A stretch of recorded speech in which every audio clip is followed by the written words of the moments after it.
তিনটা। এক নাম্বার কি? নামাজ। দুই নাম্বার গুণ অনর্থক কথা বলা যাবে না। তিন নাম্বার গুণ পবিত্রতা অর্জন করতে হবে, মালের পবিত্রতা, আমলের পবিত্রতা। তিন নাম্বার গুণ ইজ্জতের হেফাজত করতে হবে। কিসের হেফাজত? ইজ্জতের হেফাজত। ছোট্ট একটা ঘটনা বলে শেষ করে দেবো ইনশাআল্লাহ। আজকে ফেসবুকে একটা পোস্ট দেখলাম, ওইখানে কুড়িগ্রামে দুইটা বাস অ্যাক্সিডেন্ট হয়েছে। কি? দুইটা বাস অ্যাক্সিডেন্ট হয়েছে। ওই বাসের মধ্যে অনেক মানুষ আহত হয়েছে, কিন্তু একটা মাদ্রাসা ছাত্রী বাসের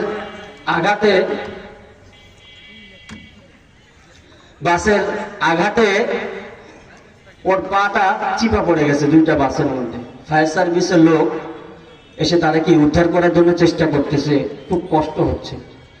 তখন বলতেছে, আপনার পরিচয়টা জানার জন্য আপনার মুখের নিকাবটা আমরা কি করতে চাই,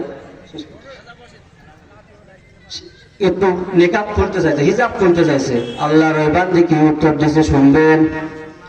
মাদ্রাসার ওই ছাত্রী ডাক দেয়া বলে, আমার পা যদি কাটার প্রয়োজন হয় পা কেটে ফেলেন, তারপরেও আমার মুখ থেকে আপনি হিজাবটা খুলেন না। বলেন আল্লাহু আকবার। আজকে মুসলমান সমাজের মধ্যে তাকাইয়া দেখেন, মা বোনদের মধ্যে পর্দা নাই, বেপর্দায় চলে, আবার পর্দার বিরুদ্ধে স্লোগান তুলে আমাদের শিক্ষিত সমাজ আছে না নাই? আজকে একটা 18 বছরের ছাত্রী মাদ্রাসায় পড়ার কারণে বলতেছে, আমার পা চলে যাক, আমার কোনো আফসোস নাই, তবে আমার ইজ্জত আমি পর্দা লঙ্ঘন করতে পারবো না। ওই ফায়ার সার্ভিসের লোকরা তার পায়ের গোড়ালি কেটে তাকে উদ্ধার করছে।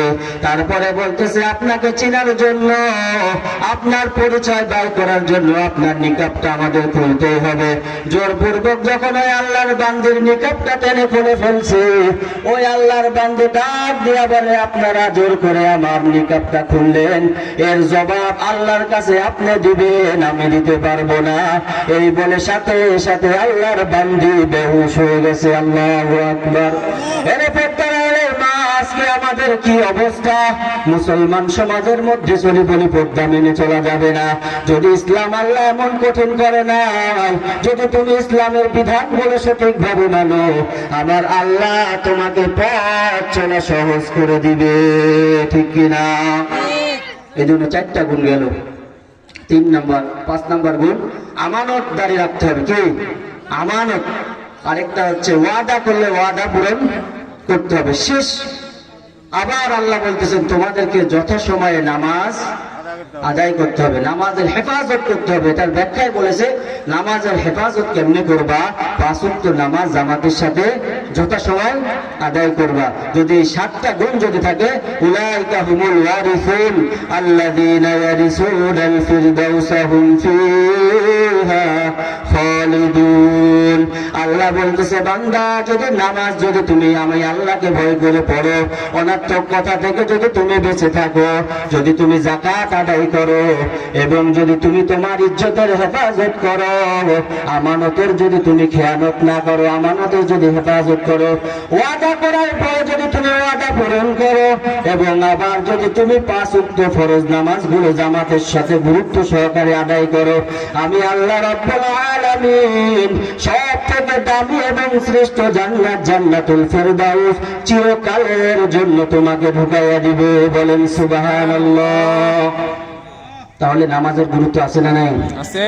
আল্লাহ নামাজ দিয়ে শুরু করলেন, গুণের মধ্যে 7টা গুণের 5টা হচ্ছে অন্য গুণ, আর 2টাই কি? নামাজ। আর এই নামাজকে যারা অস্বীকার করে, তারা প্রকাশ্য কি ইসলামের দুশমন, আল্লাহর দুশমন, রসুলের দুশমন, মুসলমানদের দুশমন। যে ইসলামের দুশমন, রসুলের দুশমন, মুসলমানের দুশমন, তার কোনো রাষ্ট্রীয় পরিচয় থাকতে পারে না। যে আল্লাহর দুশমন, রসুলের দুশমন, তার কোনো সামাজিক পরিচয় থাকতে পারে না, তার কোনো ধর্মীয় পরিচয় থাকতে পারে না। সে আল্লাহর দুশমন, রসুলের দুশমন, যে মুসলমানের দুশমন, এ আমাদের মুসলমানের জানের দুশমন। কথা বলেন ঠিক কিনা?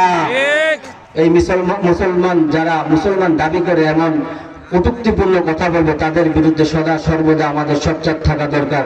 যেখানেই হবে অন্যায়, সেখানেই কি টুটিতে বেঁধে জন্য কিছু মানুষ তৈরি হতে হবে। আল্লাহ সবাইকে তৌফিক দান করুক। এই বলে সংক্ষিপ্ত বক্তব্য শেষ করলাম। ওয়া আখিরু দাওয়ানা আলহামদুলিল্লাহি রাব্বিল আলামিন। যদি কথার মধ্যে ভুল হয় আমি সবার কাছে ক্ষমা চাচ্ছি। অল্প সময় কথা বুঝাইতে পারি না ঠিক মতো, তারপরেও আমি বয়ান আসলে পারি না। আমি আপনাদেরকে তারপরে যতটুকু চেষ্টা করছি, সবাই দোয়া করবেন, ক্ষমা করবেন। ওয়া আখিরু দাওয়ানা আলহামদুলিল্লাহি রাব্বিল আলামিন। আসসালামু আলাইকুম ওয়া রাহমাতুল্লাহি ওয়া বারাকাতুহু।